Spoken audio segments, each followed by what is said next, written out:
Et si, alors que nous nous apprêtons à célébrer la 45e fête de la musique, nous reparlions de Nirvana dans Blow Up?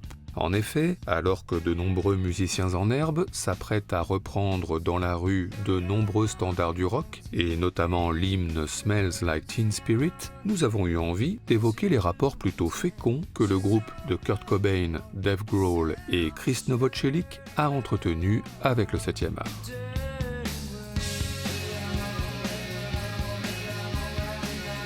Et pour commencer, il existe de nombreux documentaires consacrés à Nirvana et Kurt Cobain, et par exemple ce Kurt Cobain About a Son, réalisé par A.G. Schnack en 2006, documentaire plutôt impressionniste, sans chanson ni image de Kurt Cobain, mais avec sa voix enregistrée lors de conversations avec Michael Azerrad à la fin de l'année 92, et illustrée par des images contemporaines tournées entre Aberdeen et Seattle.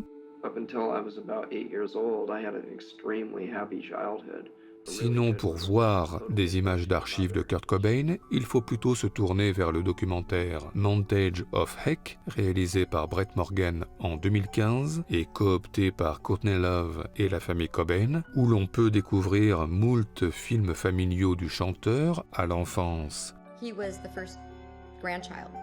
ou à l'adolescence, jusqu'aux tournées triomphales de Nirvana dans les plus grands stades, et un film enfin qui reprend quelques passages du journal intime de Kurt Cobain, illustré en animation.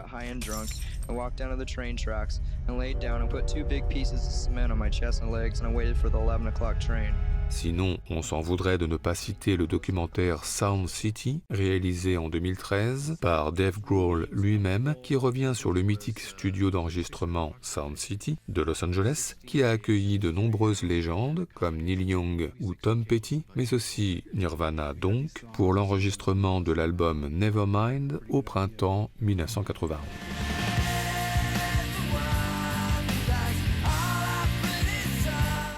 Mais encore, il existe un célèbre concert filmé de Nirvana, Unplugged, pour la chaîne MTV, diffusé en décembre 1993, pour quelques versions acoustiques de leurs chansons, mais aussi pour quelques reprises, notamment ici The Man Who Sold the World de David Bowie.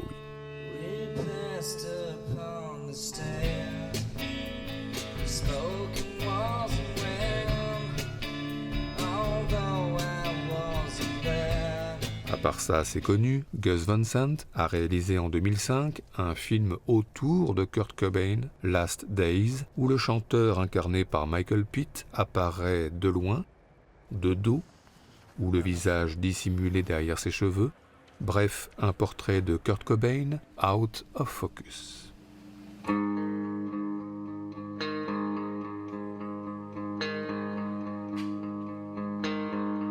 Mais à part ça, les clips de Nirvana, qui ont eux aussi marqué une génération. On se souvient notamment pour la chanson In Bloom de cette parodie d'émission télé des années 50.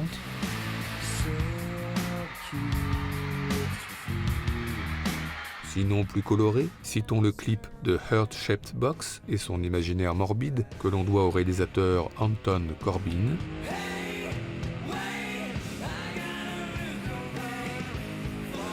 Enfin, nous montrions des images du clip Smells Like Teen Spirit en ouverture et nous nous en voudrions de ne pas évoquer la parodie qu'en a faite le comique Weird Al Yankovic pour un Smells Like Nirvana, il faut bien le dire, assez réussi.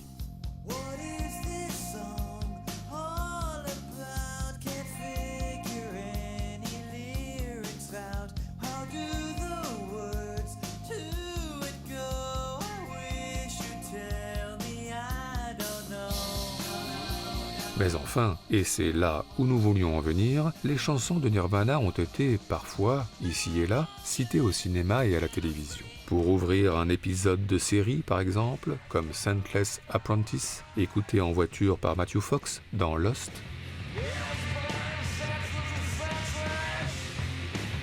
ou des chansons de Nirvana pour clore un épisode de série, comme Come As You Are, à la fin de cet épisode de la série Cold Case, affaire classée.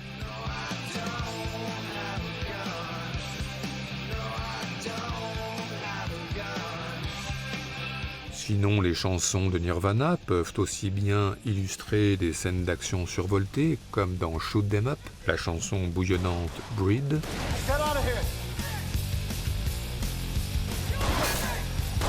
que des scènes plus intimistes, comme dans Jarhead, avec le spleen du GI Jake Gyllenhaal en Irak, amplifié par la chanson Something in the Way.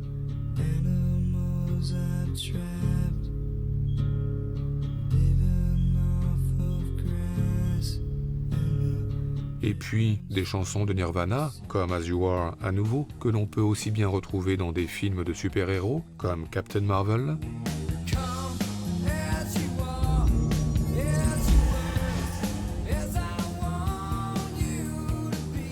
que dans des films plus modestes, ce même Come As You Are, que fait écouter Isla Fisher à un Ryan Reynolds timide dans Un jour peut-être. What is this? This is Kurt Cobain. This is Nirvana. Do you like it? Yeah, I do. Une scène qui nous fait penser à un autre rapprochement timide dans 90, la chronique adolescente de Jonah Hill, avec en parallèle d'une soirée une jolie citation de la chanson Where Did You Sleep Last Night, reprise par Nirvana d'un vieux standard folk.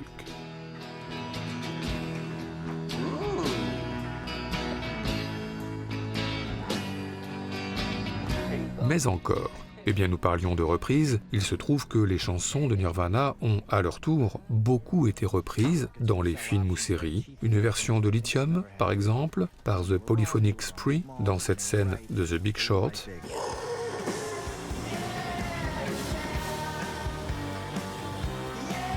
Within a few years, they had turned 110 grand into 30 million.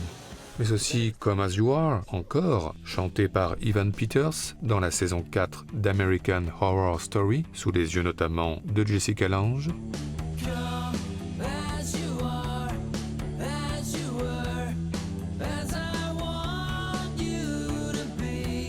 Sinon Jerry O'Connell, dans Jerry Maguire, a lui vaguement essayé de reprendre la guitare Something in the Way. We have a decision to make. San Diego just came in with a last-minute scenario. It's big. Ce qui nous fait penser que l'on entend quelques notes de Smells Like Teen Spirit au piano dans cette fameuse scène de révélation dans Under the Silver Lake. Uh-oh. That's one you know. That song was not written on distorted guitar. No. I wrote it. Ou tiens, révélation toujours, dans la série Westworld, le réveil de l'androïde amérindien qui prend conscience de sa condition d'automate sur une saisissante version au piano de Heart-Shaped Box.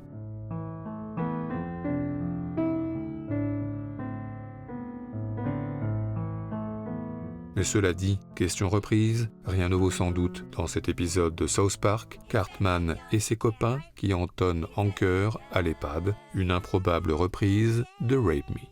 And now here's our own take on that oldie but goodie by Nirvana.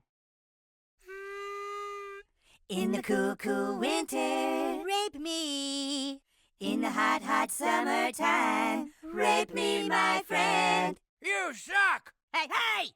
We're adorable children trying to bring sunshine into your lives. Fuck you! Fuck you!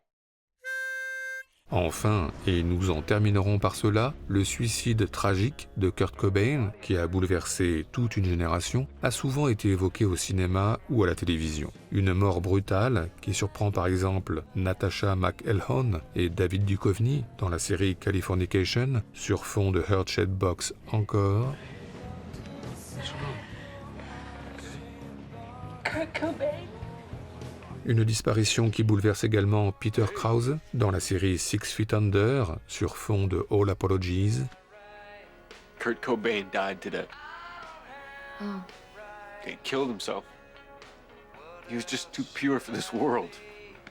Sinon au cinéma, le suicide de Kurt Cobain a également été brièvement évoqué dans Le premier jour du reste de ta vie, via le journal intime de Deborah François, que découvre sa mère Zabou Bretman. Dimanche 5 avril 94. Kurt Cobain est mort. Le canon de son arme dans la bouche, le doigt sur la gâchette. Enfin, certains se sont rendus aux funérailles de Kurt Cobain à Seattle, en tous les cas Jared Leto et Jake Gyllenhaal dans Highway de James Cox. Et d'autres, comme ce groupe de fans venus du Canada, dans The Vigil de Justin McGregor, ont essayé de se rendre aux funérailles de Kurt Cobain, mais sont arrivés trop tard.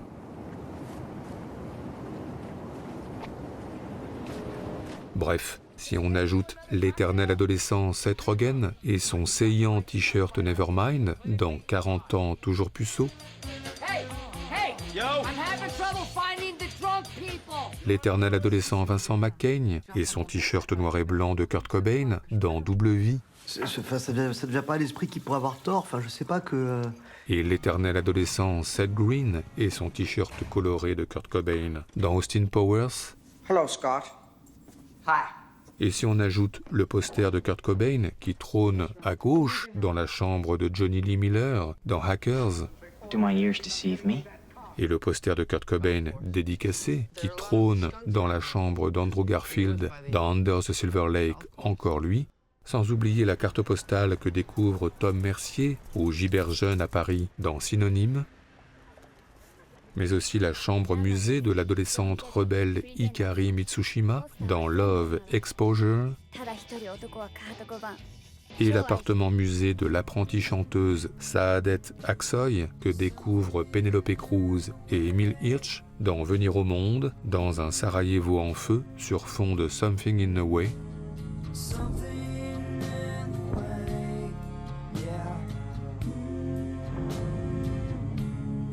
On peut dire que Kurt Cobain et Nirvana sont presque partout, repris en chœur par dizaines dans Moulin Rouge, repris en chœur par centaines sous l'impulsion de Hugh Jackman dans Pan,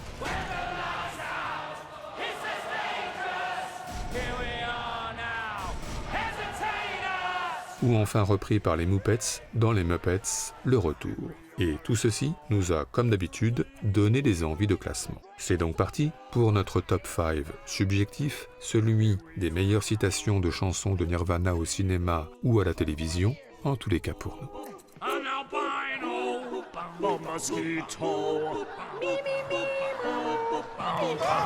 Notre numéro 5, commençons par Queer, que réalise Luca Guadagnino en 2025, adaptation d'un roman de William Burroughs avec Daniel Craig en écrivain queer au Mexique dans les années 50 et qui arpente notamment les rues de Mexico au rythme du Come As You Are de Nirvana, mais aussi un film qui s'ouvre par un très beau générique, une reprise que nous ne connaissions pas de la chanson All Apologies par Sinead O'Connor, portée par le célèbre Everyone is Gay, frisson garanti.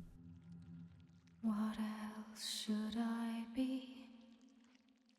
All apologies. What else should I say? Everyone is gay. What else could I write? I don't have the right. What else should I be? All apologies. In the sun, I feel as one. In the sun, I'm married, buried.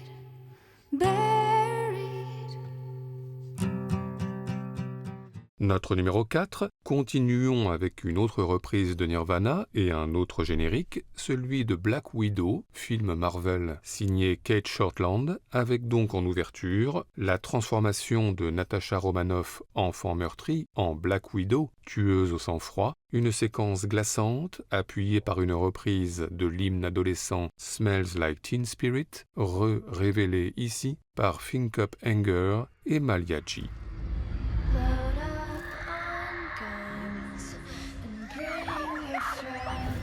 It's fun to lose and to pretend she's overboard and self Remove all the defects. Oh no, I know a dirty word. That one and her.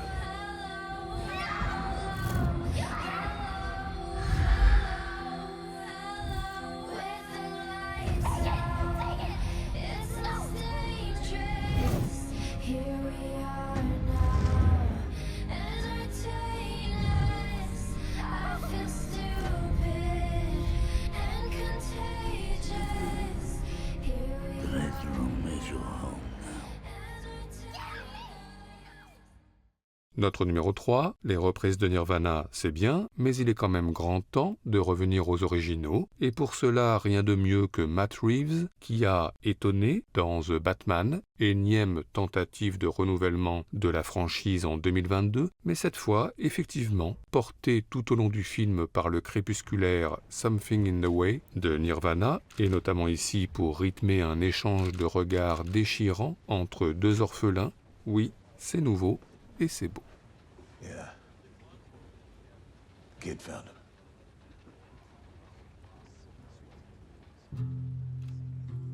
Was there anyone else in the house when you arrived?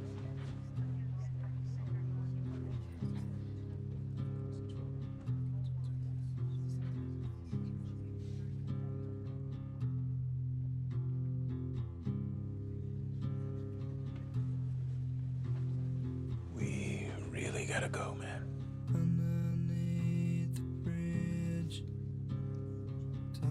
Tonight, a son lost a father, a wife lost a husband, and I lost a friend. Mayor Mitchell was a fighter for the city, and I will not rest until this killer is found. This was a truly senseless crime. And we are actively pursuing every investigative lead we have in order to identify the perpetrator and hunt him down. I spoke to the governor. I wish I could say I'm making a difference. But I don't know.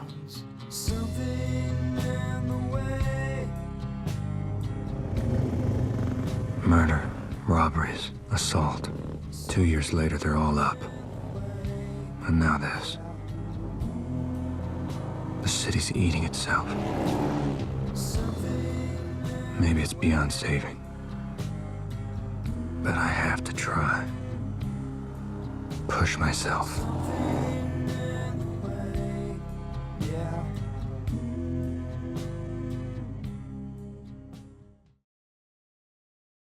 Notre numéro 2, un film que nous citons beaucoup depuis quelque temps, My Beautiful Boy, que Félix Van Groningen a réalisé en 2018, avec Timothée Chalamet en adolescent junkie et Steve Carell en père dépassé qui tente de sauver ce qui peut l'être encore. Et il se trouve qu'hormis des citations mémorables de John Lennon ou de Sigur Rós, dont nous vous avions récemment parlé, le film contient une autre séquence musicale chair de poule sur le Territorial Pissings de Nirvana, avec Steve Carell qui reçoit un appel et va devoir chercher son fils disparu dans la rue, tout en se souvenant du passé, le soleil hier, la pluie aujourd'hui.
Enfin, notre numéro 1, nous tenions à terminer ce sujet par Kurt Cobain et Nirvana eux-mêmes, et plus précisément par le concert Unplugged donné par le groupe pour MTV en décembre 1993, quelques semaines seulement avant le suicide du chanteur. Un concert à la scénographie saisissante, des bougies et une teinte violette en signe de deuil, des fleurs de lys blanc comme un symbole de pureté, et la voix déchirante de Kurt Cobain au bord de la rupture. Oui, tout semble annoncer ici l'issue tragique, comme un chant du cygne, mais pour bien profiter de ce dernier moment, plaçons, une fois n'est pas coutume, notre générique à nous avant l'extrait final, les titres des films et les ayants droit, plus 2 ou 3 autres choses que voici. Et donc maintenant, Kurt Cobain, pour l'une de ses toutes dernières apparitions publiques, qui a la beauté tragique de la prémonition. Kurt Cobain, pour citer Edgar Allan Poe, le doigt de la mort posé sur lui, comme si, tel l'éphémère, il n'avait été parfaitement mûri en beauté que pour mourir.